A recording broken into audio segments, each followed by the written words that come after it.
Good evening, everyone.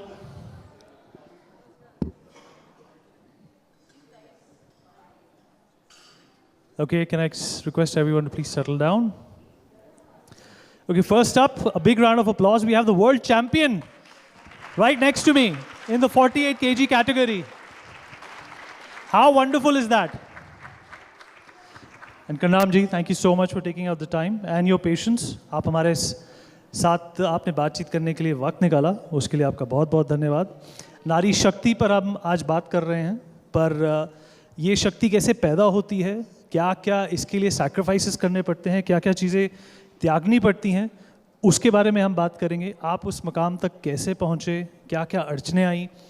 Neetu, for you to, आपसे भी हम बात करेंगे। पहले मैं आपसे सवाल लेना चाहूँगा, आपका जो अभी तक का जो सफ़र रहा है, अब आप जाके वर्ल्ड चैम्पियन बनी हैं, पर अभी तक का आपका जो सफ़र रहा है काफ़ी उतार चढ़ाव से भरा रहा है। जहाँ तक मेरी जानकारी है, आपके पिताजी भी हमारे साथ हैं आज।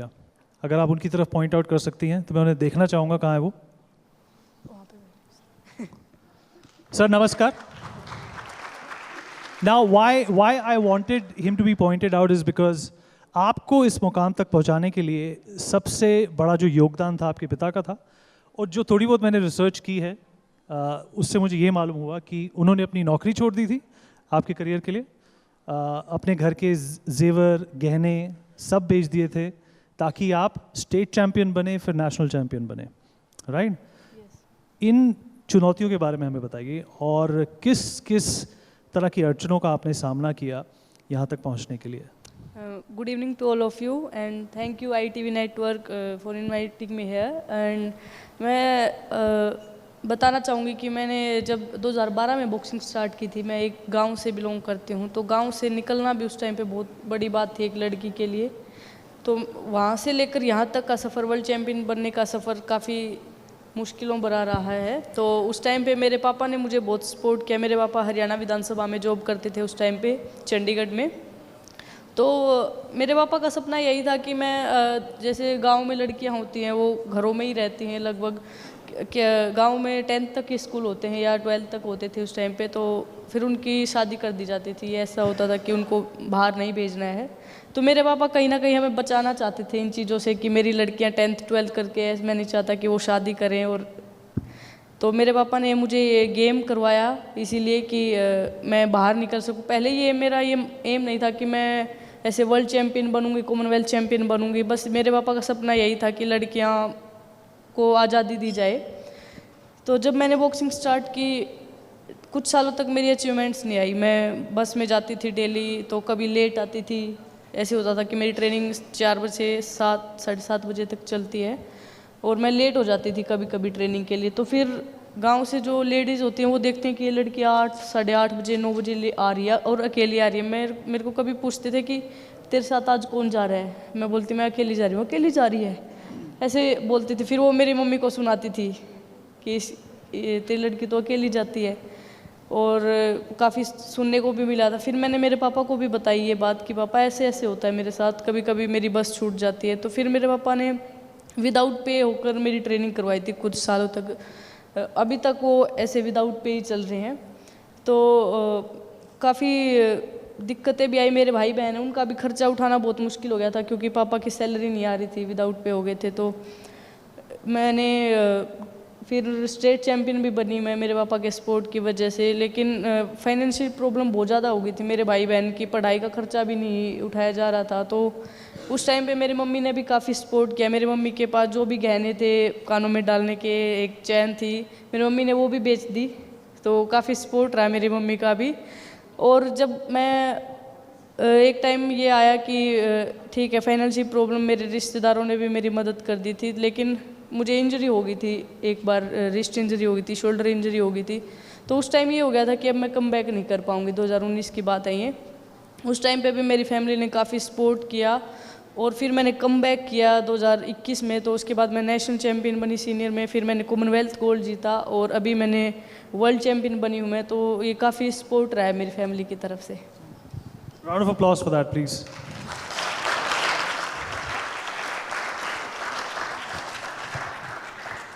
मैम, आपके इस सफ़र की भी मैं दाद देना चाहूँगा।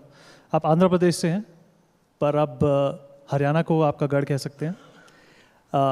स्पोर्ट्स यूनिवर्सिटी जो आम आदमी पार्टी जिसको बना रही है, आप वहाँ पर वाइस चांसलर होंगे।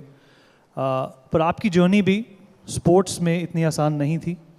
जहाँ तक मेरी रिसर्च है उससे मालूम होता है कि एक आप स्टम्बल किए थे स्पोर्ट्स पे। आप शायद अपनी सिस्टर के साथ गए थे किसी ट्रेनिंग कैंप पर, वहाँ पर जाकर आपको एक कोच साहब ने नोटिस किया, आपकी स्किल की दाद दी और फिर उसके बाद आपने वर्ल्ड चैम्पियनशिप भी जीती।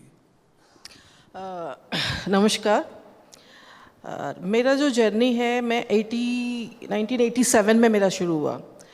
तो मेरी जो बड़ी सिस्टर है वो एथलेटिक्स करती थी, तो उसके बाद एक वेट लिफ्टिंग कोच ने उनको देखा फिजिक, तो उनको सजेस्ट किया कि तुम्हारी जो बॉडी स्ट्रक्चर है वेट लिफ्टिंग के लिए परफेक्ट है, तो आप वेट लिफ्टिंग शुरू करो। तो वो बिल्कुल इंटीरियर में था। तो एक होता है ना कि मदर अकेले नहीं भेजना है कि भाई तुम जाओ बड़ी बहन के साथ, दीदी के साथ। चलो ठीक है, हम लोग 2 किलोमीटर पैदल चल के जाते थे, कई बार साइकिल मिलते थे तो साइकिल पे। तो वहाँ जाके मैं देखती थी 5-6 लड़कियाँ कर रही है, तो मैं जाके बैठी हूँ।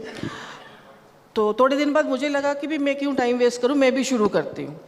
तो वहाँ सभी कोच को गुरु बोलते थे। मैंने उनको बोला गुरुजी मुझे भी करना है। तो उस टाइम में मेरा उम्र 12-13 साल की होंगी, मैं बहुत पतली दुबली थी। तो उन्होंने मेरे को रिजेक्ट कर दिया। उन्होंने बोला कि तुम वेट लिफ्टिंग के लिए नहीं बनी हो, तुम घर जाओ अपनी मम्मी को हेल्प करो। वो बात मुझे इतनी ज़ोर से चुभी, तो मेरे दिमाग में से किया कि कोई इंसान कैसे कह सकता है मैं क्या कर सकती हूँ क्या नहीं कर सकती हूँ। वो कौन होता है डिसाइड करने वाला। अब तो मुझे वेट लिफ्टिंग करना ही है। फिर मेरा ही क्लासमेट एक लड़की थी, उनका फादर का एक जिम था जो बिल्कुल बंद हो गया था दरदर हालत में, और वो दर्जी थे। तो उस लड़की को पटाया, बोला कि भी चाबी लेते पापा के पास जाके। हमने गए, उनको बोला कि हम थोड़ी बहुत एक्सरसाइज करना चाहते हैं, जिम की चाबी दे दो। उन्होंने मना कर दिया कि भी नहीं, वो कभी भी गिर सकता है, आप लोग वहाँ नहीं जा सकते। लेकिन उस लड़की ने चाबी उठा लिया। तो हमने वहाँ ट्रेनिंग शुरू किया। हम चोरी छुपे देखते थे कोच कैसे सिखा रहा है टेक्निक, और वो हम लोग रिपीट करना शुरू कर दिया। धीरे धीरे धीरे मैं अपना भी ट्रेनिंग शुरू की। फिर ऐसे 1.5-2 साल निकल गए। 1990 एशियन गेम्स का सिलेक्शन ट्रायल थे, तब तक मेरे सिस्टर नेशनल कैंप में चली गई थी। तो फिर मैं बेंगलुरु में, मेरी मदर फादर जा रहे थे, तो मैंने जिद किया मुझे भी लेके जाओ, मुझे देखना है। तो मेरा स्कूल हॉलीडेज थे, तो मुझे भी लेके गए। तो वहाँ कुछ रशियन एक्सपर्ट प्लेयर्स भी आए हुए थे। सुबह ऑलमोस्ट 8:30 कंपटीशन शुरू हुआ था और रात को 10 बजे तक मैं एक कोने में बैठी और मैं हिली नहीं वहाँ से। बहुत ध्यान से उनको देख रही थी। जब मैं उनको देख रही थी तो वहाँ गेनेडी रेबोकोन रशियन एक्सपर्ट कोच था इंडियन टीम के साथ, वो मुझे देख रहे थे। सब कंपटीशन ख़त्म हो गया, ट्रायल्स वगैरह, उसके बाद मुझे बुलाए और मुझे पूछा भी आप किसके साथ हो। फिर मेरे सिस्टर को बुलाया, चीफ कोच को बुलाया। उन्होंने मेरे को पूछा कि तुमको वेट लिफ्टिंग में इंटरेस्ट है? मैंने बोला हाँ। कुछ कर सकती हो? मैंने बोला हाँ। तो किसी से लोअर कॉस्ट्यूम लिया, मेरे को पहनाई, बोला करके दिखाओ। तो मैंने जितना कर सकती थी मैंने किया। तो उन्होंने उसी टाइम मेरा जो इंडिया के जो चीफ कोच है और वहाँ मिस्टर प्रसाद थे जो डायरेक्टर थे उस सेंटर के, बोला कि इस लड़की को कैंप में रखो। तो चीफ कोच ने बोला विदाउट नेशनल्स के लिए बच्चों को हम रख नहीं सकते। कहते मेरा स्पेशल रिकमेंडेशन लेटर में देता हूँ, ये लड़की 101% बहुत अच्छी लिफ्टर बनेगी। तो उन्होंने 6 महीने मुझे अपने अंडर में ट्रेनिंग कराया। 6 महीने के बाद 8 महीने के बाद उदयपुर में मेरा जूनियर नेशनल चैम्पियनशिप में गई हूँ। तो मैंने वहाँ 3 gold medal, 9 national new records create किया। ये मेरा फर्स्ट जर्नी थी। उसके बाद फिर 1990 वर्ल्ड चैम्पियनशिप खेलने गई, मेरा वहाँ 5th प्लेस आया। उसके बाद फिर 91 में, 92 एशियन चैम्पियनशिप में 3 सिल्वर मिले। जर्नी चलती गई और 94 वर्ल्ड चैम्पियनशिप खेलने गए टर्की में। तो उस टाइम में क्या होता था कि जब कंपटीशन चल रहा है तो गोल्ड मेडल सारा चाइना लेके जाएगा एंड ब्रॉन्ज एंड सिल्वर जो है वो दूसरी कंट्रीज़ में आएगी। तो वहाँ मेरे क्लास में 2 लड़कियाँ थी। तो मैंने मेरा कोचेस को बात करते हुए सुना, कहते कि भी चाइनीज़ 2 है तो मतलब गोल्ड और सिल्वर भूल जाओ, ब्रॉन्ज के लिए फ़ाइट करते। मुझे बड़ा दुख हुआ, पर मैंने कुछ नहीं कहा। तो वहाँ एक चाइनीज़ लड़की को तो मैंने बीट किया एंड 2 kg की डिफरेंस से मैं गोल्ड से सिल्वर पे रुक गई, तो मुझे सिल्वर मिल गया। लेकिन अनफॉर्चुनेटली वो लड़की डोप में आ गई तो गोल्ड मेरे पास आ गया। जब गोल्ड मेडल मेरे पास आई मैं काफ़ी खुशी हुई, लेकिन मेरा कोचेस ने और हमारा टीम मेंबर कहते हैं कि भाई ये बहुत लकी है लड़की, मतलब गोल्ड मेडल मिल गया इसको। मतलब एक एहसान होता है ना कि वो डोप में आ गई तो मिल गया, अदरवाइज मैं कैपेबल नहीं हूँ उस गोल्ड के लिए। तो मुझे बड़ी दुख हुआ कि भाई हमारा कोचेस को और हमारी जो पर वो टीम गोल्ड मेंबर्स मिला को, भी तो डोप की वजह से, अगर वो मिलता होता तो डोप की वजह से ही मिलता। That's the difference, right? हाँ मतलब वो डोप में आ गई तो मुझे मिल गया। उनको ये नहीं लगा कि भाई हमारी लड़की भी कैपेबल है, ले सकती है, 2 किलो में तो गया। फिर मैंने डिसाइड किया कि भाई मैं अब वर्ल्ड चैम्पियनशिप में विक्ट्री स्टैंड पे गोल्ड मेडल पे खड़े होना है। फिर मैंने मेहनत की। फिर 95 में चाइना के अंदर ग्वांगजू में वर्ल्ड चैम्पियनशिप था, और जिनकी कंट्री में और तो वो ज़्यादा ही जोर लगाते हैं कि सारी मेडल हमारी आए। फिर वहाँ मैंने चाइनीज़ लड़की को बीट किया, मैंने वहाँ वर्ल्ड रिकॉर्ड भी किया और 3 गोल्ड मेडल जीता। ये सब बात मैं इसलिए आप लोगों को बता रही हूँ कि जब सिडनी ओलंपिक में मैं मेडल लेने जा रही थी तभी भी यही था कि पार्टिसिपेशन करना ही बहुत बड़ी बात है, मेडल का तो सोचो भी मत। मुझे लगा यार क्या माइंडसेट पे हम चल रहे हैं, दिन में 12 घंटा ट्रेनिंग कर रहे हैं, एक एक मसल एक एक जॉइंट पेन करता है, इतना मेहनत करने के बाद भी हमारा ऊपर हमें विश्वास क्यों नहीं है? जब तक मैं मेडल का नहीं सोचूंगी तो मैं मेडल तक पहुंचूंगी कैसे? तो मुझे ये बैरियर ब्रेक करना था। 92 में हमने बोला कि ओलंपिक में आएगा, वहाँ वेट लिफ्टिंग नहीं था, फिर 6 के लिए इंतज़ार किया, नहीं था, फाइनली 2000 में आया। तो मेरा 100% था कि मैं ये बैरियर यहाँ जाके ब्रेक करूँगी। और मैं सिर्फ ब्रॉन्ज के लिए नहीं, मैं वहाँ गोल्ड के लिए गई थी। वहाँ मेरा कोचेस की गलती है, मैनेजमेंट की गलती है, जहाँ मैं गोल्ड लूज़ कर गई 2 की वजह से, जो लास्ट वेट मेरा गिर गया था। लेकिन मुझे इस बात की खुशी है, वो बैरियर टूटने के बाद सबसे ज़्यादा ओलंपिक में मेडल हमारा महिला खिलाड़ियों ने जीता।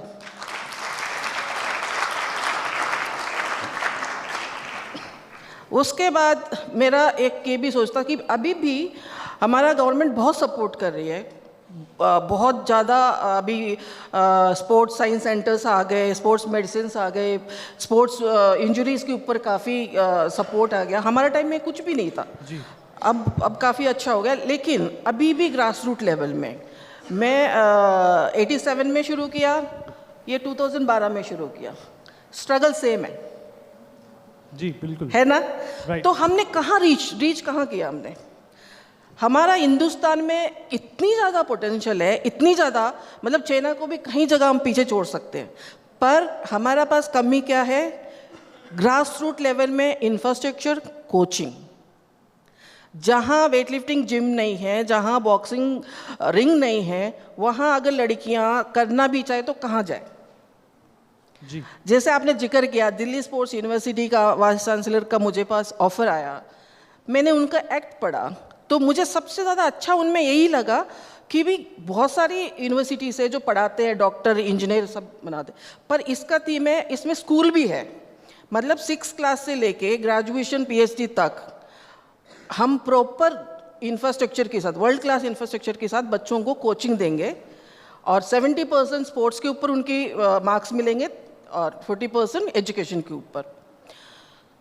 तो सबसे ज़्यादा खुशी इस बात की है कि ये जो इंफ्रास्ट्रक्चर अब दिल्ली में जो डेवलप होगा, ये सिर्फ दिल्ली के लिए नहीं है, ये डिमोशनल नहीं है, ये ऑल ओवर इंडिया में कहीं भी इंटीरियर से कोई भी बच्चा रजिस्टर हो सकता है, एडमिशन ले सकता है। कंडीशन है कि वो स्पोर्ट्स में इंटरेस्टेड हो और स्पोर्ट्स में टैलेंटेड हो। तो इस तरह की इंफ्रास्ट्रक्चर अगर क्रिएट हो जाए जगह जगह, और हमारा हिंदुस्तान में जितने भी अब तक मेडल जीता, सभी का आप हिस्ट्री देख लो, सारे के सारे रूरल बैकग्राउंड से, छोटे छोटे गांवों से, कस्बों से आए हुए हैं। कोई भी मेट्रो सिटी से हो सकता है 1-2 हो, लेकिन उस जगह अभी भी हम इंफ्रास्ट्रक्चर और कोचिंग नहीं पहुंचाना पाए। और दूसरा एक सोच होता है कि जैसे कि 2012 में अगर कहते कि भी अकेले जाने में प्रॉब्लम है, तो आप सोचिए कि 87 में क्या सिचुएशन था उस टाइम में। तो और इवन हमारा आंध्रा में एक और कल्चर है कि जैसे मामा के बच्चे होते हैं, बुआ के बच्चे होते हैं, वो वापस में शादी भी कर देते हैं। तो एक ये भी प्रॉब्लम थी कि भी अगर लड़की थोड़ी सयानी हुई, अच्छा ठीक है बुआ का कोई लड़का है या लड़की है तो मामा का लड़का है या मामा से भी हो जाता है शादी। एक भी वो भी एक बड़ा ये था। पर इन सब में मुझे बहुत ज़्यादा सपोर्ट किया मेरी मदर ने। ये गांव में 12 साल की उम्र में, मैं 12-13 साल की उम्र में आंध्रा श्रीकाकुलम डिस्ट्रिक्ट से, एक छोटा सा कस्बा से बेंगलुरु तक अकेली ट्रैवल करके आती थी।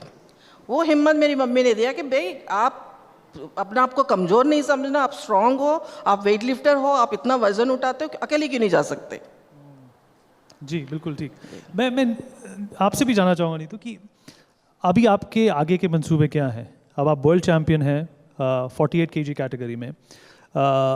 MC मैरी कॉम के बाद एक गैप सा है, एक हाइटस सा है जिसको फिल करना ज़रूरी है। निखत आपके साथ हैं, आपने एक साथ ही ये एक तरह से प्रतियोगिता जीती थी। ओलंपिक्स में और कॉमनवेल्थ में मुकाबला करने में जो आपको चुनौती आने वाली है वेट कैटेगरी को लेके, उससे आप कैसे जूझेंगे? तो अभी मैं 48 kg में इंडिया को रिप्रेजेंट कर रही थी, तो ओलंपिक्स वेट में ये कैटेगरी नहीं है, 50 kg है उसमें। और मैं अभी 50 kg में ही ट्राई करूँगी। अभी एशियन गेम्स होंगे हमारे, उसमें ट्रायल्स होंगी हमारी, तो मैं अभी 50 kg के लिए ट्राई कर रही हूँ। आपने ये भी कहा है कि जिस तरीके से अभी आपका फॉर्म है, आप निखत को भी पीछे छोड़ना चाहती हैं, उसके लिए क्या मंसूबे हैं आपके? तो मेरा टारगेट यही है कि मैं अपने इंडिया को रिप्रेजेंट करूं ओलंपिक्स में 50 kg में और इंडिया के लिए गोल्ड मेडल जीतूं। तो ठीक है, जिसके साथ भी मेरी फाइट होगी, मैं जो भी मेरा ओपोनेंट रहेगा अभी 50 kg ट्रायल्स में, तो मैं अपना 100% दूंगी उसके। मैडम ने सुविधाओं की बात करी, ये कहा कि चैलेंजेस हैं। 87 में जो चैलेंजेस थे वो 2012 में भी देखने को मिल रहे हैं। आपको लगता है कि ये जो चुनौतियां हैं, जो चैलेंजेस हैं, इनको कहीं ना कहीं अगर किसी हद तक अगर सुलझा लिया जाए तो आप जैसी और चैम्पियंस और फ्रीक्वेंसी से निकल के आ सकती हैं? तो जैसे गवर्नमेंट हमें सपोर्ट करी है, नेशनल लेवल पे सपोर्ट करी है, हमें कैंप में जाने के बाद जो सपोर्ट मिल रहा है वो शायद सपोर्ट हमें जब हम स्टार्ट करते हैं उस टाइम पे मिले। जैसे अभी मैं मेरे गांव से मैं भिवानी जाती हूँ अभी 20 किलोमीटर। अब भी मेरे गांव में कोई स्टेडियम नहीं है जहाँ पे मैं रनिंग कर सकूँ, मुझे रोड पे ही रनिंग करनी होती है। तो ये काफ़ी अब भी मुझे दिक्कतें हैं इसमें। तो इसीलिए हमारे जो गांव की आसपास की लड़कियां हैं वो शुरुआत नहीं कर पा रही, क्योंकि उनके पास खेलने के लिए सामान नहीं है कुछ भी। और अगर वो स्टार्ट करें खुद के तरफ से तो उनके पास कहीं जगह नहीं है। वो डेली 20 किलोमीटर पेरेंट्स अलाउ नहीं करते हैं। अब भी गाँव में इतना नहीं है, इतनी अच्छी सुविधाएँ नहीं है। शायद वो लेवल हमें मिल जाए, ग्राउंड लेवल से जो हमें सपोर्ट मिले, हमारे पास स्टेडियम और हमारे पास खेलने का सामान हो, बस इतना ही हो तो हमारे पास और भी ज़्यादा प्लेयर्स होंगे ऐसे जो हमें मेडल्स दे सकते हैं। आप जब बाहर जाती हैं तो वहाँ की सुविधाएं देखती हैं तो उनकी तुलना करती हैं सुविधाएं जो भारत में हैं उनसे? तो जब भी हम बाहर जाते हैं देखते हैं तो उनका एक पूरा सिस्टम से चलता है, हर एक चीज़ पहले से ही होता है। हमारे यहाँ नहीं चलता सिस्टम से। तो अब भी हम कहीं ना कहीं बहुत पीछे हैं उनसे। मैम, आपने कहा कि 87 और 2012 में चुनौतियाँ आपको एक ही लगी। मैंने एक किस्सा पढ़ा था, जब आप 2000 में कांस्य पदक जीत के आई, जब आपने जीता तो तब के जो तत्कालीन प्रधानमंत्री थे उन्होंने आपको बधाई दी और कहा कि आप जब वापस आएंगी, जब लौटेंगी, मैं आपसे मिलूँगा। पर जब आप वापस आई तो आप एक हीरोज़ वेलकम एक्सपेक्ट कर रही थी, जो मेरी रिसर्च के मुताबिक आपको नहीं मिला। पर आज आलम ये है, आज माहौल ये है कि प्रधानमंत्री जो हैं आजकल के नरेंद्र मोदी साहब, वो लोगों को खुद बुलाते हैं अपने घर पे, उनको प्रोत्साहन देते हैं, एनकरेजमेंट देते हैं। तो फिर चीज़ें कैसे नहीं बदली? नहीं, देखिए चीज़ें बदली है, बहुत ज़्यादा बदली है। आज के टाइम में जब हम लोग खेलते थे, अगर हम लोग श्योरली वर्ल्ड चैम्पियनशिप में मेडल लेने जा रहे हैं तो हमें गिनते थे कि भी कितने दिन है। अगर 5 दिन की कंपटीशन है, एक दिन पहले जाओ और कंपटीशन ख़त्म किया वापस। अब इंडियन गवर्नमेंट क्या करती है, कोई भी बच्चा इंटरनेशनल लेवल का 6 महीने से साल भर उनकी अपनी पसंद की कंट्री में जहाँ सुविधाएं बहुत अच्छी है वहाँ जाके ट्रेनिंग करना चाहते हैं तो स्पोर्ट्स मिनिस्ट्री हाथ खोल के उनको सपोर्ट कर रही है, स्पॉन्सर कर रही है। ठीक है, और एक बताती हूँ, पहले हमारा टाइम में हमें इतना नॉलेज भी नहीं था, इतना पता भी नहीं था, कभी मंत्री से भी नहीं मिले हम। 95 वर्ल्ड चैम्पियनशिप में बन के जब आई थी, उस टाइम में 3 टाइटल मिले थे इंडिया को, एक वे स्पोर्ट्स में वर्ल्ड चैम्पियन, एक मिस वर्ल्ड, एक मिस यूनिवर्स। ठीक है, तो unfortunately miss universe, I think miss world कौन है हमारे साथ ही फ्लाइट से उतरे होंगे, बहुत ज़्यादा गैदरिंग थी। तो हमारा टीम जब उतरे, कहते कि इतना गैदरिंग क्यों है, तो हमें तो मिस वर्ल्ड मिस यूनिवर्स का तो पता नहीं था। हमें लगा कि भी हमें वेलकम करने आए, क्योंकि हिंदुस्तान में पहली बार कोई लड़की वर्ल्ड चैम्पियन बनी है, उससे पहले बनी ही नहीं। तो हम देखा तो बाद में हमें धक्के दे रहे, हटो हटो। मैंने बोला यार ये हमारे लिए नहीं है, चलो साइड हो। फिर देख रहे हैं कि भाई बड़ी सुंदर सी लड़की आ रही है, उनको बुके हार वूर पहना रहे, हम ऑटो लेके चले गए। पर अब हमारे बच्चे कॉमनवेल्थ की जीत के आते हैं, वर्ल्ड चैम्पियन जीत के आते हैं, हमारा मिनिस्टर खड़े होते हैं एयरपोर्ट में फूलों का हार लेके। अब मैं आपको एग्जांपल बताती हूँ, किरण रिजिजू जी मंत्री थे, तो उनको पीए को फ़ोन करना, मेल करना, मिलने के लिए कोई ज़रूरत नहीं थी। उनको सिर्फ व्हाट्सएप में या इंस्टाग्राम में मैसेज कर दो, सर मैं मिलना चाहती हूँ, विदिन सेकेंड जवाब आता है, वहाँ टाइम आ जाता है, आओ मिलो। अनुराग ठाकुर जी हमारे स्पोर्ट्स मिनिस्टर, जब भी आप मिलना चाहते हो, कोई भी खिलाड़ी मिलना चाहता है, ऑफिशियल मिलना चाहता है, वो हमेशा तैयार है। हमारा सेक्रेटरी स्पोर्ट्स मैडम है, उनके पास कभी भी कोई प्रॉब्लम लेके जाइए, वो सपोर्ट कर रही हैं। तो चीज़ें बदली हैं, बहुत बदली है। अभी देखिए खेलो इंडिया सेंटर्स खोल रहे हैं, जो एक्स प्लेयर्स थे जिनके पास गवर्नमेंट जॉब्स नहीं है, कुछ नहीं है, पर उनके पास थोड़ी बहुत ज़मीन है, खेलो इंडिया सेंटर बनाओ, गवर्नमेंट सपोर्ट कर रही है, उनको सैलरीज भी दे रही है। चीज़ें तो बहुत ज़्यादा बदली है, लेकिन मैं बोल रही हूँ जहाँ नहीं बदली है वो ग्रास रूट लेवल में। अगर आप एक लेवल में रीच कर गए, इंटरनेशनल में पहुँच गए, उसके बाद तो दिल खोल के आपको जो चाहिए, 1 साल बाहर ट्रेनिंग करना है, फॉरेन ट्रेनर चाहिए। अभी कोई इंजरी हो जाती है तो अमेरिका में जाके 6-6 महीने इंजरी ट्रीटमेंट हो रही है। और हमारा टाइम में शोल्डर पे एक एग्जांपल बताती हूँ, एक हमारी लड़की दोस्त थी जो वेट लिफ्टर थी, उसको शोल्डर में इंजरी हो गई। वहाँ साई में जो कोच डॉक्टर था उनके पास गई वो, तो बोला मेरा शोल्डर में, उसने बरालगिन दिया टैबलेट। ठीक है, हम लोग ट्रेनिंग करके आ रहे हैं, वो नीचे बैठ के तोड़ रही है गुस्से में। मैंने क्या है, कह रहा मेरा शोल्डर में इतना ज़्यादा दर्द हो रहा है और मेरे को बरालगिन टैबलेट दिया मैडम ने। ये था स्पोर्ट्स साइंस हमारे पास। अब ये सिस्टम नहीं है। अब आप यूरोप में जा सकते हो, बॉम्बे जा सकते हो। मैंने ऐसे कई प्लेयर्स है, मेरा भाई चानू को देखे ओलंपिक से पहले उसका प्रॉब्लम था, वो पूरा 1 साल आउट ऑफ कंट्री रही है, वहीं ट्रेनिंग किया, वहीं ट्रीटमेंट लिया, और सेम इंजरी था जो एथेंस ओलंपिक्स में मेरा इंजरी था, बैक का सेम प्रॉब्लम था उसको, वो मेडल लेके आई। और एथेंस में मैं गई, सेम इंजरी की वजह से मैं वापस आई। तो ये बदलाव ही है ना जी बिल्कुल। अब तो गवर्नमेंट काफ़ी सपोर्ट कर रही है। बिल्कुल, आपने जैसा बताया और जैसा हम जानते हैं कि आपके पिताजी ने आपको काफ़ी सपोर्ट किया, पर हर लड़की के माँ बाप शायद इतना सपोर्ट ऐसा नहीं कि करना चाहते नहीं हैं, पर मानसिकता ऐसी बन जाती है कि वो सेफ प्ले करना चाहते हैं। आपको क्या लगता है कैसे चेंज किया जाए ताकि लड़कियों का जो पार्टिसिपेशन है, इंक्लूजन है, इन्वॉल्वमेंट जो है खेलों में, वो चरम पर जाए? अभी तो पहले के टाइम से जब मैंने स्टार्ट किया था और अब से लेकर पेरेंट्स काफ़ी सपोर्ट कर रहे हैं। और जैसे जब मेरा मेडल आया था तो जो लोग मुझे ऐसे बोलते थे कि ये लड़की है, इसको क्यों भेज रहे हो, वही लोग मेरे से ये पूछने आ रहे थे कि तू कब एकेडमी कर रही है, हमें भी अपने बच्चों को वहाँ पे खिलाना है, तू कब से स्टार्ट कर रही है, ऐसा सुनने को मिल रहा था। और जैसे मेरे पेरेंट्स ने सपोर्ट किया है, तो हम जब से मैंने बॉक्सिंग स्टार्ट की मेरे पेरेंट्स कहीं पे भी गए भी नहीं थे। हमारे रिश्तेदारों में भी ऐसे फ़ोन आने बंद हो गए थे, वो कोई भी इनविटेशन देते थे हमें तो उनको वैसे पता होता ये नहीं आएंगे, तो वो बोलते थे ठीक है, हमारा एक बार तो फ़र्ज़ बनता है कि बुलाने का, लेकिन हमें पता है तुम नहीं आओगे।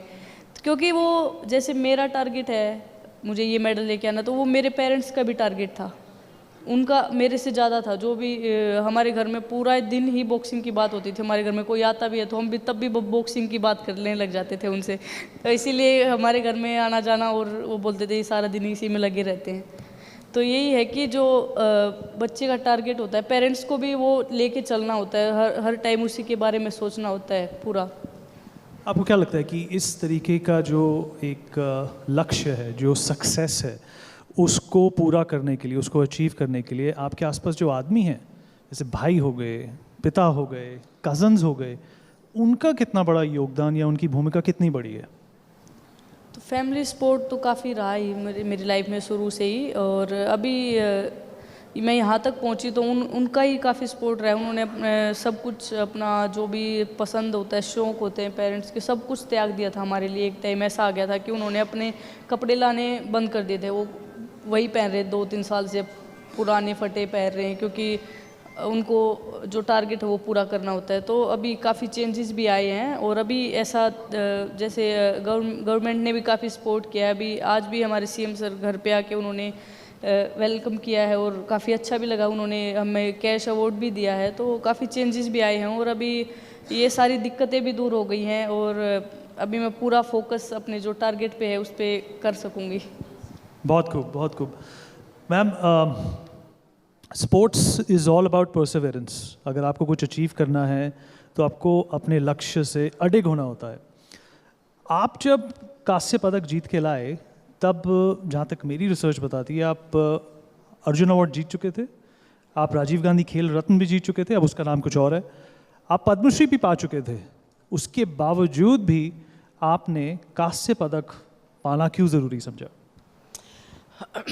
उसके सबसे बड़े कारण यही है कि मैंने बोला था ना, वो एक हडल तोड़ना है कि हिंदुस्तान को खिलाड़ी के लिए एक गोल होता है कि अच्छा मुझे ये मिल गया तब मैं चुप बैठ जाऊंगा, बट मुझे लगता है कि आपको रुकना नहीं आता।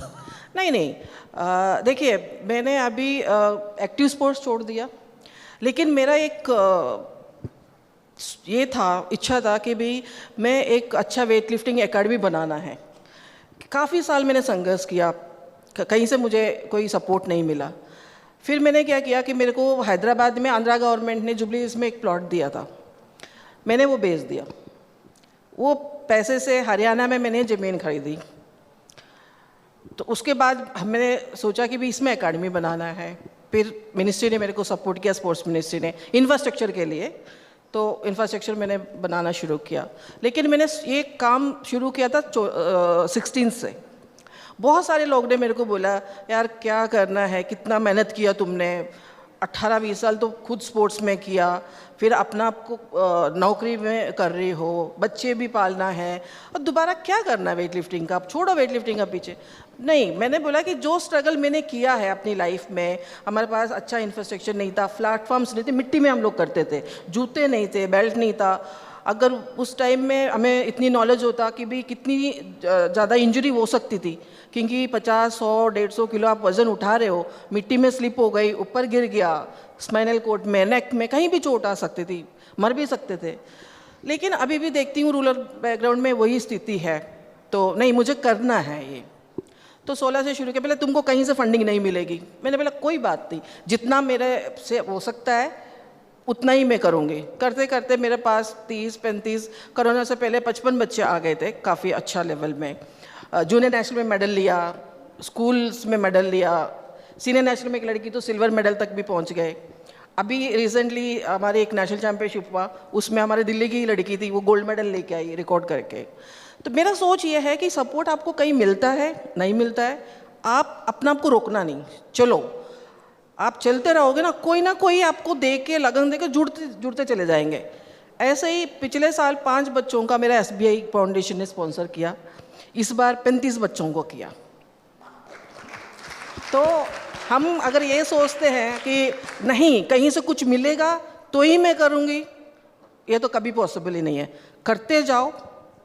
और इसमें मैं तहे दिल से मेरे हस्बैंड को धन्यवाद करना चाहूँगी, क्योंकि मेरी जो वेट लिफ्टिंग के प्रति जो पागलपन है, जो भी है, वो बहुत ज़्यादा सपोर्ट करते हैं मुझे। या उन्होंने देखा, मैं अपनी लाइफ में ओलंपिक से पहले ही मेरी शादी भी हो गई थी 3 साल पहले, तो उन्होंने मेरा मेहनत देखा है। मैं दिन में 12 घंटा मैं ट्रेनिंग करती थी 3 सेक्शंस में। मेरा कोचेस मुझे जिम से हाथ पकड़ के निकालते थे, अरे चलो लंच पे टाइम हो गया, फिर शाम की सेक्शन भी करना है। तो इतनी पागलपन तो चाहिए। मैंने अपनी इंटायर लाइफ में कभी इसमें फिल्म देखने नहीं गई कहीं पिक्चर हॉल्स में। मुझे मॉल्स में घूमने का कोई शौक़ नहीं है। मैं रेस्टोरेंट में कभी जाके फास्ट फूड नहीं खाई। मैं अपने कैंपस से बाहर ही नहीं आती थी। तो जैसे कहा कि मेरे रिश्तेदार बुरा मान जाते हैं, मैंने अपनी सगी सिस्टर्स के फैमिली मेम्बर्स की शादी अटेंड नहीं की क्योंकि टाइम ही नहीं था। क्योंकि हमारा जो ट्रेनिंग शेड्यूल्स ऐसे होते हैं कि एक साल में 3-4 कॉम्पिटिशन्स है, तो अगर एक हफ्ता का भी ब्रेक आता है ना, तो हम कम से कम कुछ नहीं तो 1 महीने डाउन हो जाते हैं। फिर दोबारा आप उस लेवल में लेके जाने के लिए आपको और भी मेहनत करना पड़ेगा। तो हमारा ज़िंदगी में सिर्फ वेट लिफ्टिंग के अलावा और कुछ है ही नहीं। अभी भी मेरे बच्चे कहते हैं कि चलो मम्मा कहीं रेस्टोरेंट में खाना खाएंगे, बर्थडेज पे, इस पे। मैंने बोला क्या करना है बेटा, घर में खा लो। तो वो कहते कैसी है आप मेरी दोस्तों के मम्मी जाती है, आप नहीं जाते हो। मैंने बोला मेरा वो डेवलप हो गया वो कल्चर ना, नेचर। अब मेरा मतलब मैं अनकंफर्टेबल होती हूँ कहीं बाहर जाने में, मैं अपने घर में कंफर्टेबल हूँ। और जितना मेरा टाइम है तो मेरा एकेडमी में जाता है, मेरा यूनिवर्सिटी में जाता है। और मैंने बोला थोड़ी बहुत टाइम है तो हम घर में स्पेंड करेंगे, बाहर क्यों जाना है। तो जितना लगन और कंसंट्रेशन के साथ बिल्कुल उसमें डूब के आप काम करोगे तभी रिजल्ट आएगा। जी बिल्कुल। खेलों की अगर बात करें अमृतु, तो किसी की अगर मोटिवेशन होती है किसी खेल में घुसने की, तो वो ये होती है कि मैं अपने लिए नाम कमाऊंगा, पैसे कमाऊंगा, ग्लोरी मिलेगी। और सबसे ज़्यादा लोग जब किसी खेल में घुसने की कोशिश करते हैं तो वो यूजुअली हमारे देश में क्रिकेट होता है, ये एक मानसिकता बन गई है। और वो एक तर्क भी है उसके पीछे कि पैसे भी कमाने हैं, हमें अपना घर पालना है, we have to keep the kitchen warm.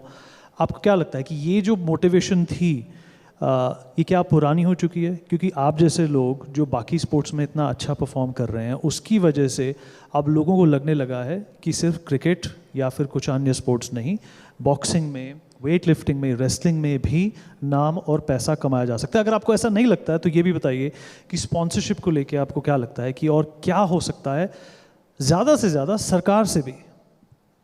तो जब कोई भी प्लेयर अच्छा कर रहा है तो उसको स्पॉन्सरशिप की भी ज़रूरत होती है। कहीं ना कहीं सपोर्ट मिलना ज़रूरी है, फिजियो का, डाइट का।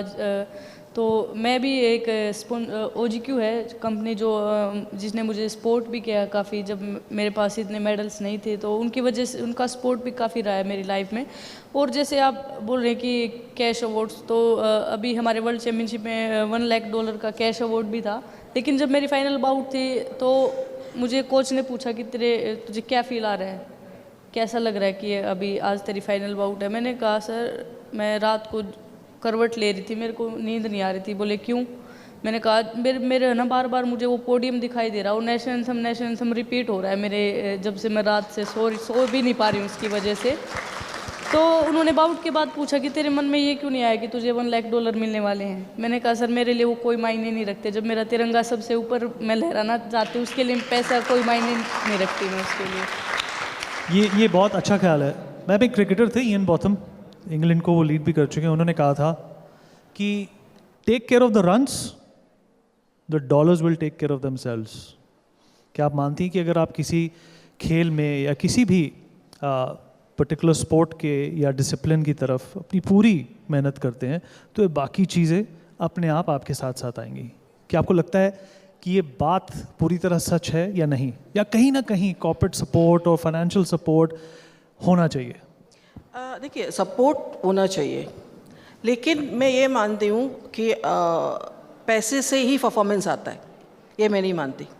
अगर पैसे से परफॉर्मेंस आता है तो अमीर घरों में ओलंपिक मेडल टंगे होते हैं, गरीबों के घर में क्यों, है ना? हाँ, लेकिन आपको कहीं रीच होने के लिए, आपको एक लेवल खेल रहे हो दूसरे लेवल में जाने के लिए आपको मनी का 100% सपोर्ट चाहिए। जब नहीं था तभी भी मेडल जीत के हमने दिखाया, अब है ये जीत रहे, है ना? हमारे टाइम में कुछ नहीं था। मैं ओलंपिक में ब्रॉन्ज मेडल लेके आई हूँ तो मुझे गवर्नमेंट ने 6 लाख रुपए दिए। अब करोड़ों का स्पॉन्सर्स मिल रहा है बच्चों को और सेंट्रल गवर्नमेंट से भी अच्छा हो रहा है। लेकिन मेडल्स तो तभी भी आते थे, अभी भी आता है।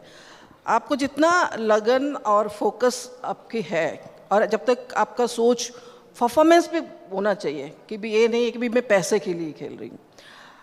जब तक खिलाड़ी अपनी परफॉर्मेंस हमारा अंदर ना वो अजीब सी डर भी होता है, जो एक बार मेडल जीत जाता है, कोई भी खिलाड़ी है, नेक्स्ट कॉम्पिटिशन में जा रहा है, उसके दिमाग में मनी, नेम, फेम कुछ नहीं आता। ये होता है कि भी यार यहाँ अगर लूज़ करके ना पिछला वाला भी बेइज्जती हो जाएगी, ये नहीं हम अफोर्ड कर सकते, इसमें मेरे को लेना ही लेना है। और एक रात पहले तो नींद वैसे भी नहीं आती, जैसे कह रही थी ना कि भाई वो चलता रहता है। और हर खिलाड़ी का अंदर, मुझे नहीं पता आजकल बच्चे करते हैं कि नहीं करते, स्पेशली मैं अपनी मेडिटेशन के लिए ये करती थी कि मैं सो रही हूँ, नींद में जा रही हूँ, लेकिन मेरा दिमाग में चल रहा है कि मैं वर्ल्ड चैम्पियनशिप आने वाला है, तो वर्ल्ड चैम्पियनशिप में जा रही हूँ, स्टेज पे गई, फर्स्ट लिफ्ट इतना हुआ, मैंने उठाया, सक्सेसफुल भी किया, सेकंड लिफ्ट उठाया, फिर मेरे को मेडल मिला। ये विजुअलाइजेशन दिमाग में मेरा चलता था उससे। तो इससे मेरा कंसंट्रेशन इतनी ज़बरदस्त हो गई, जैसे 95 वर्ल्ड चैम्पियनशिप का मैंने आपको बताया था, चाइना में हुआ था, उसमें मेरा जो लास्ट लिफ्ट 113 kg का world record plus gold medal का था। मैं गई स्टेज पे, उठाया, गुड लिफ्ट हो गई और मैंने ड्रॉप किया। पीछे मैंने मुड़ के देखती हूँ, मेरा इंडिया टीम पूरा ऐसे करके खड़ी है। फिर मैंने दोबारा मुड़ के देखा कि नो लिफ्ट तो नहीं हो गई मेरी। मैंने बोला लाइट तो सारे गुड लिफ्ट का है। मैं फिर अपनी कोचेस उनको पूछा क्या हुआ, आप ऐसे क्यों स्टन हो गए? कह रहे कि उन्होंने इतना बेंच बजाया और इतना शोर मचाई, हमने सोचा कि तू डिस्ट्रैक्ट हो जाएगी, मतलब तू अपना फोकस नहीं कर पाएगी। मैंने बोला अच्छा, मुझे ना कुछ सुनाई दिया ना मुझे कुछ दिखाई दिया, मुझे तो बिल्कुल ब्लैंक था। उस दिन पता लगा कि भाई जो मेडिटेशन में करती थी उसकी कितनी ज़बरदस्त फ़ायदा मिलता है।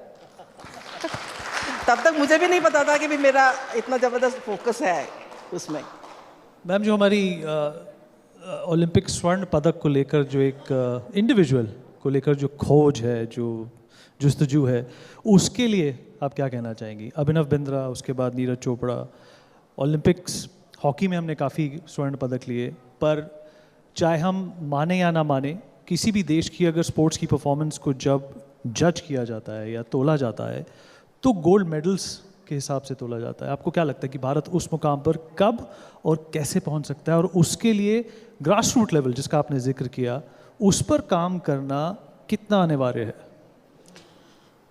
देखिए, ग्रास रूट लेवल में काम करना बहुत ज़्यादा ज़रूरत है। एक लेवल में अगर बच्चा पहुंच गया, अगर वर्ल्ड चैम्पियन बन गया, ठीक है, और वो ओलंपिक्स की तैयारी कर रहा है, आज की सिचुएशन में बहुत सारी ब्रांड्स हैं उसको सपोर्ट करने के लिए, उसको प्रमोट करने के लिए, लेकिन एक ग्रास रूट लेवल को बच्चे के लिए कोई भी नहीं आता आगे। जब तक अपना आपको प्रूफ नहीं करते, कोई स्पॉन्सर नहीं आते आपके पास। वो सिर्फ एक गवर्नमेंट ही है जो ग्रास रूट लेवल में जाके इंफ्रास्ट्रक्चर, कोचिंग की फैसिलिटीज दे सकती है, या जो एक्स प्लेयर्स है। जैसे अभी मैंने अपनी एकेडमी बना दी है, अभी 15 तारीख को मैं इनॉग्रेशन भी कर रही हूँ। मेरा एकेडमी वर्ल्ड क्लास का है और 100 बच्चे एक बार में ट्रेनिंग कर सकते हैं। इतना बड़ा वेट लिफ्टिंग जो हॉल है हिंदुस्तान में कहीं भी नहीं है। इवन जो स्पोर्ट्स अथॉरिटी ऑफ इंडिया का भी जो पटियाला में, बेंगलोर में है, वो भी इतना बड़ा नहीं है। इस तरह की कि अगर जैसे कोई बॉक्सर है, जो रेसलर है, वो अपनी लेवल में एकेडमीज बनाए और वहाँ लोकल जो बच्चे हैं या इंटीरियर से जो भी बच्चा आना चाहता है, ट्रेनिंग करना चाहता है, उनको कोचिंग ट्रेनिंग दे। तो हर चीज़ हम गवर्नमेंट के ऊपर भी नहीं डाल सकते कि भी हर चीज़ वही करे। तो हमारा भी रिस्पॉन्सिबिलिटी है कि अब तक सरकार ने कहीं ना कहीं मुझे सपोर्ट किया, तभी मैं ओलंपिक तक गई हूँ, और वेट लिफ्टिंग की वजह से ही मुझे सब जानते हैं। तो मेरा फर्स्ट प्रायोरिटी है कि मैं अपनी गेम को प्रमोट करूँ, और वो जूनियर बच्चे आ रहे हैं, वेट लिफ्टिंग करियर बनाना चाहते हैं, आप वेट लिफ्टिंग में हिंदुस्तान के लिए मेडल जीतना चाहते हैं, तो उनके लिए नहीं करूँगी तो फिर मैं किसके लिए करूँगी? तो उनके लिए तो मैं कुछ भी करने के लिए तैयार हूँ, चाहे जितना मर्जी मेहनत करना पड़े। Round of applause for that please. नहीं तो आप बताइए, अब क्या लक्ष्य है? ग्रास रूट लेवल की बात करी मैम ने, आपको क्या लगता है कि ग्रास रूट लेवल पर अभी कहाँ कमी है, उसको किस तरीके से पूरा किया जाए? और हमने मानसिकता की भी बात की पहले कि ये जो माइंडसेट है इसको भी चेंज करना बहुत ज़रूरी है, खासकर हमारी बहनों को लेकर, कि एक एज के बाद, उससे पहले जो करना है कर लो, एक एज के बाद आपको घर गृहस्थी ही संभालनी है। ये माइंडसेट कैसे चेंज किया जाए? तो जो मैं अभी वर्ल्ड चैम्पियनशिप में मैंने गोल्ड मेडल जीता है, तो यहाँ तक पहुँचते में मुझे बहुत टाइम लगा है। जब से मैंने स्टार्ट किया है। तो जो मुझे दिक्कतें आई हैं, जो मुझे सामान चाहिए था, वो शायद वो मुझे पहले टाइम से मिल जाता तो मैं शायद वो जल्दी अचीव कर पाती, ये जो मेरे मेडल्स हैं। तो काफ़ी दिक्कतें आई उस टाइम पे, मुझे सामान ही नहीं था मेरे पास खेलने के लिए, खाने के लिए जो डाइट होनी चाहिए वो नहीं था। क्योंकि उसके बाद जब मैंने प्रूव किया, मैं नेशनल चैम्पियन बनी, उसके बाद मुझे ये सब मिला है। और इसी की वजह से मैं अपना जो बेसिक होता है मेरे गेम में, वो भी मैं अच्छे से नहीं कर पाई। मेरा बेस है जो उस टाइम पे, अगर मेरे पास सभी चीज़ें होती, अच्छे कोच होते, फिजियो होते, तो मुझे ये इंजरीज भी नहीं होती, तो मैं और भी अच्छा परफॉर्म कर पाती। तो ग्राउंड लेवल पे बहुत ज़्यादा ज़रूरत है हमें स्पोर्ट की। और जो है, सरकार से क्या अपेक्षा है इस मदद में, इस ग्राउंड लेवल पर एक जो इंतज़ामात हैं उनको ऊपर उठाने के लिए?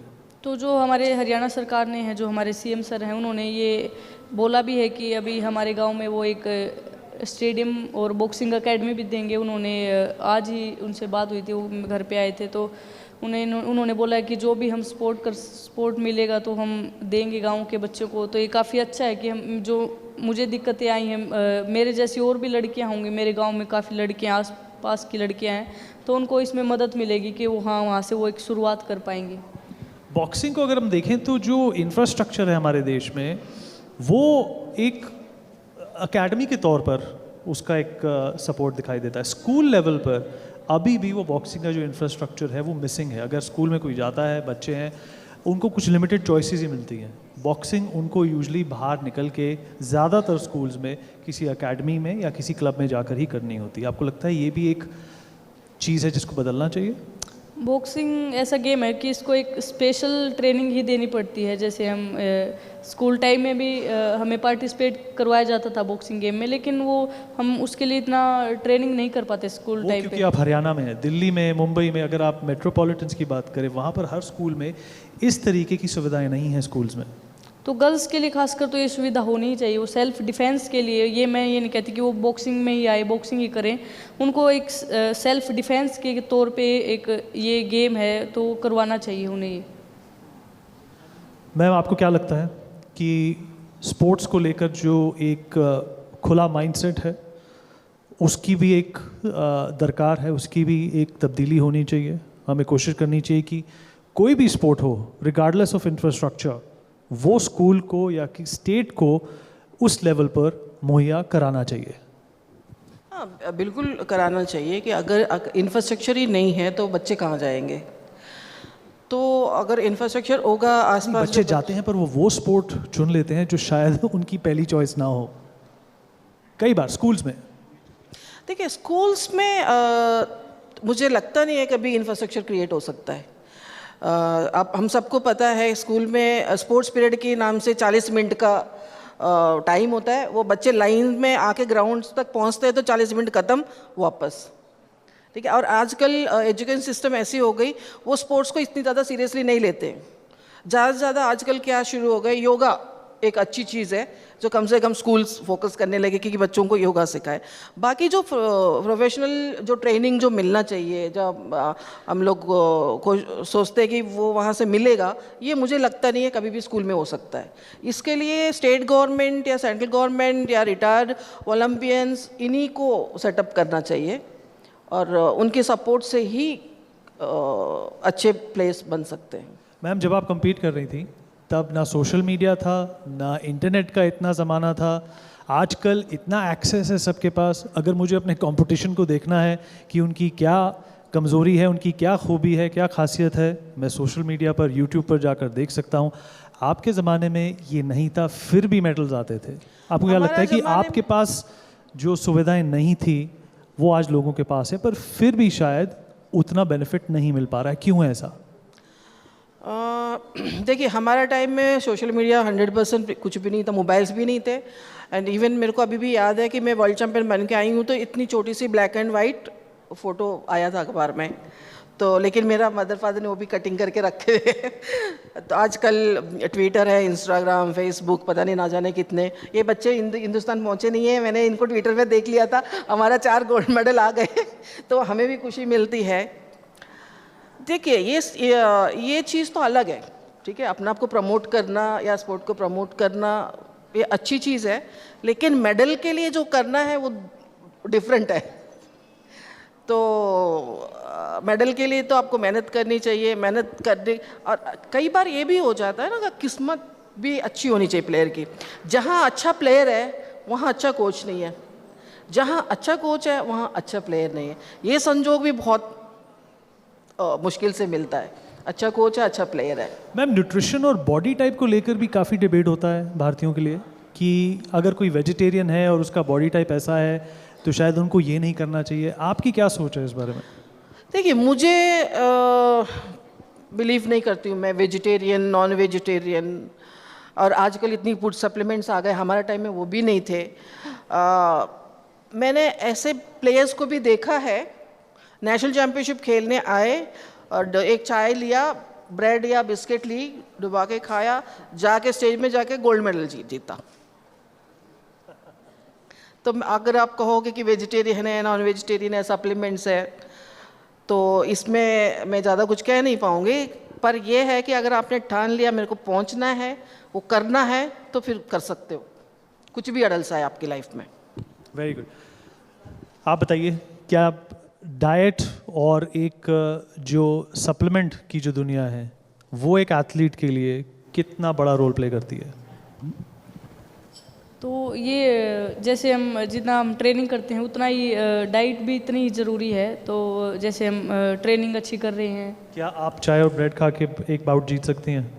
तो पहले जब मैंने स्टार्ट किया था तो मैंने भी ऐसे ही किया था। कई बार बस घर में यही होता कि शाम को कोई सब्जी नहीं बना पाते, चटनी है, चटनी के साथ ही रोटी, कई साल तक ऐसे ही खा के वही जो नेशनल चैम्पियन बनी हूँ तो वहीं तक पहुँच के ऐसे ही बनी हूँ मैं वही खा के। तो उस टाइम पे ये था, लेकिन अभी जैसे कैंप्स में जाने के बाद ये हमें फैसिलिटीज़ मिली हैं तो उनका फ़ायदा भी बहुत हुआ है। हमें काफ़ी चीज़ों के बारे में पता चला है कि ऐसे सप्लीमेंट्स लेने होते हैं, इस ट्रेनिंग के पहले ये खाना, ट्रेनिंग के बाद वो खाना, तो उससे काफ़ी इम्प्रूवमेंट भी हुआ है हमारे गेम में। मैम ने एक और बात करी कि जब ये compete कर रही थी तो कुछ ऐसी चीज़ें थी, कुछ ऐसे तत्व थे, कुछ ऐसे लॉजिक्स थे जिससे वो रूबरू नहीं थी, वाकिफ़ नहीं थी कि इंजरी हो जाएगी ये करने से, ऐसे करने से ये हो जाएगा। क्या आपको लगता है कि जिस तरीके की ट्रेनिंग और कैंप्स का हिस्सा आप हैं आजकल, आपको ये सारी इन्फॉर्मेशन जो है मिलती है और आप एक इंटेलिजेंट और एक थॉट आउट प्लान पे काम कर रही हैं? अभी तो काफ़ी चेंजेस आए हैं। जब भी हम कैंप्स में जाते हैं तो हमारे पूरा बॉडी टेस्ट किए जाते हैं, ब्लड टेस्ट होता है, हमें जो भी हमारे बॉडी में किसी भी चीज़ की कमी होती है वो हमें सप्लीमेंट, टैबलेट सब दिए जाते हैं। और इंजरी में जैसे हमें कुछ भी पेन होता है तो हमारे साथ स्पोर्ट्स फिजियो रहते हैं हमारे कैंप में 3-4, तो उस इंजरी से पहले ही हमें बचा लेते हैं, उसका पूरा ट्रीटमेंट, अच्छे से ट्रीटमेंट होता है। तो ये काफ़ी फ़ायदेमंद भी रहता है, हमारे टूर्नामेंट में भी वो हमारे साथ रहते हैं, तो काफ़ी फ़ायदा मिलता है इस चीज़ का। आपके पड़ोस में, आपके शहर में, आपकी डिस्ट्रिक्ट में मुझे पूरा यकीन है कि आपके बहुत लोग मुरीद होंगे, आपकी फ़ैन्स होंगी। वो आपसे आपसे आके क्या पूछती हैं, किस तरीके की नसीहत देती हैं आप उन्हें? तो अभी सबसे पहले लड़कियों को जो आती हैं, लड़कियां भी आती हैं, छोटी छोटी लड़कियां आती हैं मेरे घर में, तो वो बोलती हैं कि मुझे भी बॉक्सिंग करनी है। मैंने कहा ठीक है करो। फिर वो बोली आप कब जाओगे भिवानी, मैं आपके साथ चलूँगी, ऐसे बोलते हैं वो। तो काफ़ी बदलाव आया कि अभी मेरे गांव से लड़कियां जाने भी लगी हैं। मेरे गांव से लगभग 50-60 लड़कियां हैं ऐसी हैं जो गेम करने लगी हैं अभी। और स्टार्टिंग में हम 2-3 लड़कियां थी जो गेम करती थी, तो अभी एक चेंज है, काफ़ी बड़ा चेंज है। Ma'am, almost towards the end of this wonderful conversation जो हमारी आपके साथ हुई है, आपको क्या लगता है कि नीरू जैसे कितने रोल मॉडल्स की हमें ज़रूरत है आज, और इनको प्रोड्यूस करने के लिए और क्या क्या मेहनत करनी चाहिए हम सबको मिलकर, प्राइवेट सेक्टर को, पब्लिक सेक्टर को, गवर्नमेंट को, हमें और आपको? देखिए, यही स्पोर्ट्स को अगर प्रमोट करना है तो वही कहती हूँ मैं, इंटीरियर्स में इंफ्रास्ट्रक्चर और ट्रेनिंग कोचिंग की प्रोवाइड करवाना चाहिए, फर्स्ट पॉइंट। सेकंड, आजकल जो स्पोर्ट्स है वो काफ़ी बड़ा इंडस्ट्री बनती जा रही है, ठीक है, सपोर्ट भी काफ़ी हो रहा है और काफ़ी साइंटिफिक तरीके से भी हो रहा है, उसको भी हम स्वागत करते हैं। जैसे सप्लीमेंट्स आ गए या इंजरी मैनेजमेंट हो गया या स्पोर्ट्स साइंस सेंटर्स आ रहे हैं, तो इससे भी हो सकता है कि भी हम हमारा जो ट्रेनिंग करते थे, एक दिन का अगर 12 घंटा ट्रेनिंग करते तो उसके 24 घंटा रिकवरी में लगता है, ये सब चीज़ों से हो सकता है 12 घंटे में ही रिकवरी हो जाए। तो इन सब की चीज़ों के साथ हम लोग आगे बढ़ सकते हैं और इंडिया में बहुत ज़्यादा पोटेंशियल है और बहुत सारी मेडल हम जीत सकते हैं। एंड स्पेशली इंडियन गवर्नमेंट काफ़ी सपोर्ट कर रही है, काफ़ी बजट भी इस बार बजट सेक्शन में काफ़ी बजट भी स्पोर्ट्स के लिए उन्होंने सैंक्शन किया। तो देखिए स्पोर्ट्स कोई जादू नहीं है कि भी आज आपने डाला और कल आपको रिजल्ट आएगा। कोई भी बच्चा अगर आज शुरू किया तो उसको 5 से 7 साल मिनिमम टाइम लगता है कि आप इंटरनेशनल लेवल में रीच करो। पहले वो डिस्ट्रिक्ट खेलेगा, स्टेट, नेशनल, फिर जूनियर, यूथ, फिर यूथ में जाएगा इंटरनेशनल में, उसके बाद जाके फिर वर्ल्ड चैम्पियन, फिर एशियन गेम्स, एशियन चैम्पियनशिप। ये प्रोसेस है, इसमें हम ये नहीं कह सकते कि भी मैं आज इन्वेस्ट कर रहा हूँ कि मेरे को नेक्स्ट ईयर रिजल्ट चाहिए। तो इसमें पेशेंस की ज़रूरत है और सब मिलके अगर मेहनत करते हैं, जैसे कि मेरा अपना सोच है कि सिडनी ओलंपिक में मैं एक गोल्ड मेडल छोड़ के आई हूँ तो मुझे वहाँ से 10 मेडल लेके आना है। ये बात मैं सोचते सोचते मुझे 23 साल हो गए, है ना। तो अब 23 साल में मैं अभी 16 साल का शुरू कर रही हूँ तो 5-6 साल अपना खुद का हो गया। तो अभी मेरे बच्चे स्टेट एंड नेशनल लेवल में पहुँचे, इंटरनेशनल लेवल में पहुँचने के लिए अनदर 4 साल लग सकते हैं। तो धैर्य के साथ ट्रेनिंग करना पड़ेगा, आगे बढ़ना पड़ेगा। मैम, आपने वक्त निकाला, हमारे साथ बातचीत करी। आप हम सब के लिए प्रेरणा ही नहीं बल्कि आप और नीतू इस देश की उम्मीद भी हैं और बहुत बहुत धन्यवाद हमसे बातचीत करने के लिए। Big round of applause for both of them please. Thank you, thank you, thank you. For more such videos, subscribe to the NewsX YouTube channel, hit the bell icon.